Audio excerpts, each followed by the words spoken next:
नमस्कार दोस्तों, आप सभी का स्वागत है आज के विचार में। आज का विचार, दुनिया में आए हो तो कुछ ऐसा अच्छा लिख के जाओ कि दुनिया उसे पढ़ती रहे। कुछ ऐसा अच्छा काम करके जाओ कि दुनिया उसे लिखती रहे। जैसा आज का विचार। और अब बात करते हैं आज के ऐतिहासिक दिनों की। 4 जुलाई 1776 जो अमेरिका का आज़ादी दिवस है। 4 जुलाई 1876 को फ्रांस ने अमेरिका को आज़ादी दिवस पर स्टैचू ऑफ लिबर्टी का तोहफा दिया, बेचा था उसे। 4 जुलाई 1857 को प्रसिद्ध लेखक नानक सिंह का जन्मदिन। 4 जुलाई 1902 स्वामी विवेकानंद जी का देहांत। दोस्तों, 4 जुलाई 1929 को शहीद भगत सिंह की जो दशहरा बम कांड में केस में तफ्तीश के बाद उसकी रिहाई। 4 जुलाई 1939 को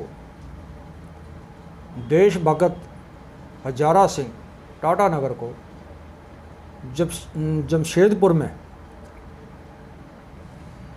मजदूरों की अगुवाई करते हुए मालकों की ओर से उसको ट्रक के नीचे कुचल के मार दिया गया। 4 जुलाई 1963 को भारतीय तिरंगे झंडे का डिजाइन तैयार करने वाले पिंगली वकैया का देहांत।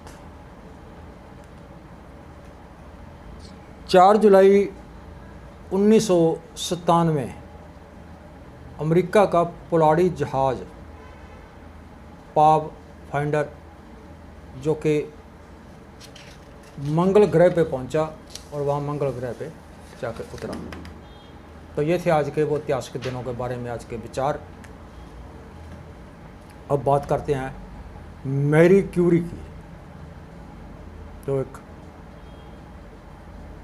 जिसने रेडियो एक्टिविटी की किरणों की खोज की थी। मैरी क्यूरी ने रेडियो एक्टिविटी के क्षेत्र में एक बहुत उसने नाम कमाया था। और रेडियो एक्टिविटी किरणों की खोज करने वाली मैरी क्यूरी का जन्म जो था 7/11/1867 को पोलैंड की राजधानी वारसा में प्रोफेसर एम वाल्दिसलवा और माता बोर्निसलवा योक्सका स्कूलदवास्का के घर में हुआ। वो 3 बहनों और 1 भाई यानी कि 4 बहन भाइयों में से सबसे छोटी थी। तो उसके पिता जो गणित के विज्ञान का विषय के टीचर थे और जो माता थी उनकी वो एक लड़कियों का स्कूल चलाती थी। मैरी के विचार अपने पिता की तरह कुछ विद्रोही किस्म के थे। तो वो जैसे स्कूल जाती थी तो रास्ते में कुछ उन लोगों की जो स्थान बने हुए थे, कब्रें बनी हुई थी या जो उनका मकबरे बने हुए थे, जो कुछ भी मतलब बना हुआ था जिसको गद्दार के रूप में मतलब जाना जाता है, तो उसको बहुत वो नफ़रत भरी नज़रों से देखती थी। तो वो अपने परिवार के गुजारे के लिए मैरी और उसकी जो बहन थी वो ट्यूशन भी पढ़ाया करती थी उनको। तो फिर मैरी ने पेरिस में जाकर के फिजिक्स केमिस्ट्री में गणित की डिग्रियां प्राप्त की, मैथ की जो डिग्रियां प्राप्त की। और भौतिक विज्ञान में नोवासाकी के घर में मैरी की मुलाकात पैरी क्यूरी के साथ हुई। 1895 में जो पैरी क्यूरी के साथ उसकी शादी हुई और वो उसका जीवन साथी बना। पैरी पीएचडी करके वो प्रोफेसर लग गए। तो उनके घर में 2 बेटियां अरीने और ईव पैदा हुई। उन दोनों ने, मैरी क्यूरी ने और पैरी क्यूरी ने, स्कूल के ही एक जो शेड बना हुआ था, शेड के नीचे उन्होंने लेबॉर्ट्री खोल के वहाँ पे खोज का जो काम शुरू किया। और वो काम जारी रखा। तो मैडम क्यूरी को जब ये मालूम पड़ा कि यूरेनियम और नमक के बीच में से कुछ ऐसी किरणें निकलती हैं, अगर उसको काले कागज के बीच में से लगाया जाए तो वो एक धब्बा जो है मतलब उसके ऊपर एक आकृति छोड़ती हैं। फोटोग्राफी की प्लेट के ऊपर जो है उस पे वो एक निशान छोड़ जाती है। पैरी और मैरी क्यूरी और पैरी क्यूरी ने इन किरणों के बारे में और जानने की जो खोज की। तो मैरी ने इन किरणों को रेडियो एक्टिविटी का नाम दिया। जैसे जो पहले जो रेडियो की मतलब आवाज़ उसको आती है, तो मैरी ने ढूंढा कि यूरेनियम की जो कच्ची धातु होती है, कच्ची धातु वो बहुत एक्टिव होती है। तो एक दिन जो उनकी लेबॉर्ट्री उन्होंने बनाई हुई थी खोज कार्यों के लिए शेड के नीचे, तो उन्होंने देखा कि जो यूरेनियम, बेरियम और नमक के कुछ कण हनेरे में चमक रहे हैं।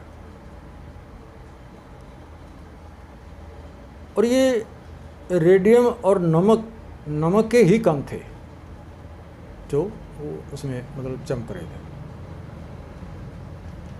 तो मैरी को रेडियो एक्टिविटी किरणों की खोज करने के लिए पीएचडी की यूनिवर्सिटी ने 1903 में डिग्री दी। यानी कि उनकी रेडियो एक्टिविटी किरणों की खोज करने के लिए यूनिवर्सिटी ने उसे 1903 में पीएचडी की डिग्री दी।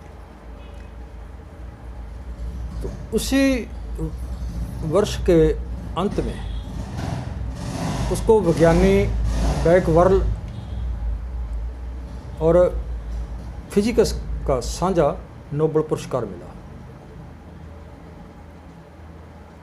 और वो ये नोबेल पुरस्कार हासिल करने वाली पहली महिला बनी, पहले उनको बुलाया। तो मैरी को इलियट क्रिश्चियन मेडल भी मिला। 1906 में उसके जीवन साथी पैरी क्यूरी की घोड़ा गाड़ी के हादसे में मौत हो गई और मैरी को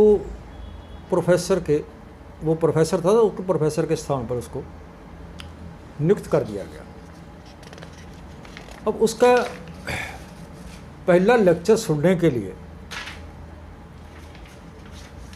विज्ञानी और पुर्तगाल के राजा और रानी पहुंचे। जैसे उसने ये आगे लेक्चर शुरू किया तो उसने आगे वहाँ से लेक्चर शुरू किया जहाँ से पेरी क्यूरी ने उस लेक्चर को छोड़ा था, यानी उस विज्ञान के जो जानकारी के लेक्चर छोड़ा था वहाँ से उसने शुरू किया। तो 1911 में नोबेल इनाम रेडियम पोलोनियम की खोज के बदले में एक बार फिर मैरी को मिला। ये पहली बार था कि किसी वैज्ञानिक को उसकी खोज के बदले में 2 बार नोबेल पुरस्कार मिला, 1903 और 1911 में।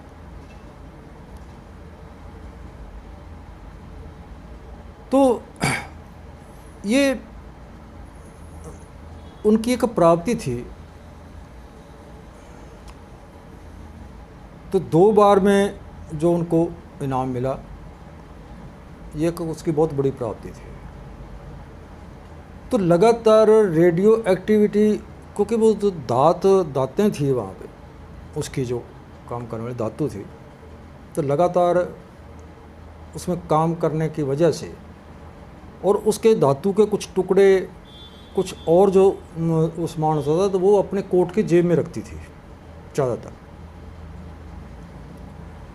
रेडियो एक्टिव पदार्थ या वो ट्यूबें जो थी होती थी तो वो अपनी कोट की जेब में रखती और वो हमेशा काम में ही जुटी रहती। तो उसका नतीजा ये हुआ कि मैरी के जो सांस नली मतलब गले में रिएक्शन हो गई, तो उसको खून का कैंसर जो था रेडिएट वो किरणों से कैंसर होने के कारण 4 जुलाई 1934 को फ्रांस के अंदर उनका देहांत हो गया। तो उसके बाद उसकी बेटी जो थी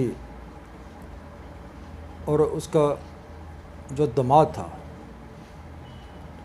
फ्रेडरिक जूलियस क्यूरी ने भी 1935 में नोबेल इनाम जो हासिल किया था, क्योंकि वो भी उनके साथ इसी खोज में और इसी काम में लगे हुए थे। तो ये थी मैरी क्यूरी की कहानी। अब बात करते हैं पंजाबी के लेखक जिसको पितामह के नाम से जाना जाता है, नावल के पितामह के नाम से जाना जाता है। लेखक नानक सिंह का जन्म जो है 1897 में हिंदू परिवार में ईश्वर चंद के घर जो माता लक्ष्मी देवी जी की कोख से हुआ। तो इनका पहला नाम हंसराज था।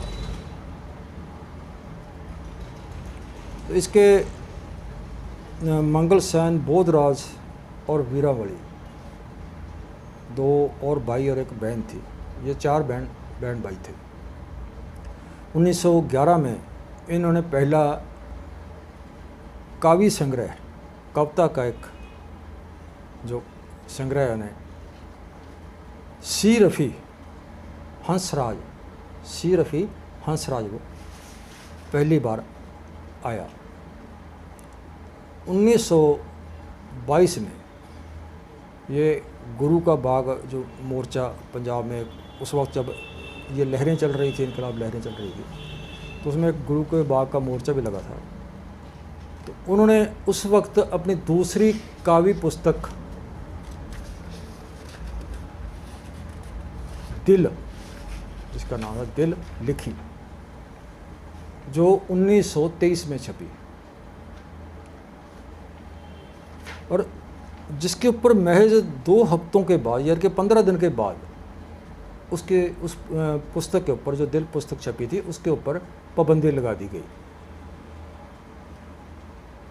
उसके बाद वो जेल में भी रहे। तो जेल में ही उन्होंने मुंशी प्रेमचंद के जो नावल थे वो काफ़ी पढ़े।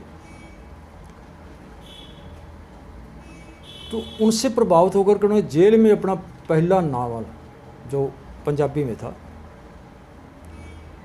अध खिड़ी कली, वो पहले नावल लिखा उन्होंने, जो बाद में उस नावल का नाम चेंज होकर पंजाबी में अध खिड़ा फूल, आधा खिला हुआ फूल के नाम से वो छपा। 1918 से 1922 तक तो उसमें सतगुर महिमा, गुरु कीरत, खूनी विसाखी और गुरु के बाग का मोर्चा, ये पुस्तकें लिखी। 1922 को वो आज़ादी की लहर में उनको जेल भी जाना पड़ा। 1924 को उनकी राज कौर के साथ शादी हुई और उनके 5 बेटे और 1 बेटी ने जन्म लिया। उनके 5 बेटे और 1 बेटी थी। तो उनका सबसे पहला और जो प्रसिद्ध नावल था वो 1942 में, जिसका पंजाबी का नाम था पवित्र पापी, उन्होंने लिखा, जिसके ऊपर एक फिल्म भी बनी। उस वक़्त पंजाबी में फिल्म भी बनी और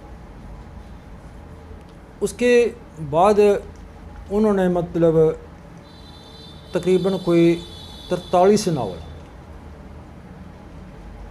9 कहानी संग्रह, सवे जीवनी, कवितावां और बहुत कुछ लिखा, जिनके ऊपर अलग अलग फिल्में भी बनी। उनके कई नावलों पे, कई कहानियों पे तो वहाँ पे फिल्में बनी। तो उनको जो पंजाबी साहित्यिक अकादमी की ओर से और अलग अलग संस्थाओं की ओर से बहुत सारे पुरस्कार भी मिले, कहानियों के ऊपर, नावलों के ऊपर, और जो उन्हें वार्ता, जो कुछ भी उन्होंने लिखा था उसके ऊपर मिले। तो उनका जो लिखने का मुख्य विषय था वो सामाजिक सुधार, बुराइयों के ऊपर या धार्मिक इतिहास की जानकारी के ऊपर। तो इस तरह के उन्होंने नावल, कहानियाँ जो संग्रह लिखे थे उसको पढ़ा। उनका देहांत जो है 28 दिसंबर को प्रीतनगर में 1971 को हुआ। ये थी आज की विचार, आज की जानकारी। कैसी लगी आप कमेंट करके ज़रूर बताना। कल मिलते हैं नए विचार के साथ, और चैनल को ज़्यादा से ज़्यादा सब्सक्राइब ज़रूर कर लेना दोस्तों, ताकि कल का विचार आप तक पहुंचता रहे। मिलते हैं कल नए विचार के साथ।